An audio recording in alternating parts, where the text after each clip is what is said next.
du Conseil de la République togolaise, cher Faure, Monsieur le Président de la République démocratique du Congo, cher Félix,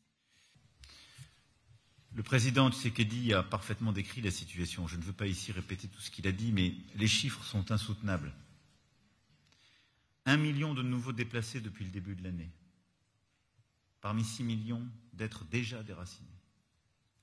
Des centaines de milliers de réfugiés en République démocratique du Congo et dans les pays voisins qui aspirent à revenir dans leur foyer. Près de 28 millions de personnes en insécurité alimentaire. Une femme violée toutes les 4 minutes et un enfant toutes les 30 minutes. Ces chiffres ne sont pas des statistiques. Ce sont les déchirures d'une humanité blessée, des cris que personne ne veut ignorer. Madame la haute représentante, chère Kaya, Monsieur le Président du Conseil exécutif de l'Union africaine, Mesdames, et la singularité de cette crise ne doit pas s'éteindre par désespoir, mais devenir plutôt le point de départ d'un sursaut collectif, celui auquel vous venez de nous appeler. Monsieur le Président, cher Félix.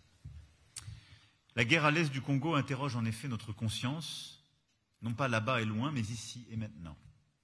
Elle engage notre humanité, car c'est aussi là, dans ces terres meurtries, que se joue le respect du droit international, de la dignité humaine, de nos valeurs communes, de la crédibilité qui est la nôtre, comme nous sommes à juste titre si engagés dans tant de conflits. Et aucun d'entre eux ne peut justifier que nous puissions nous détourner une seconde de ce qui se joue aujourd'hui dans les Grands Lacs. Mesdames et Messieurs les ambassadrices et ambassadeurs, Mesdames et Messieurs en vos grades et qualités,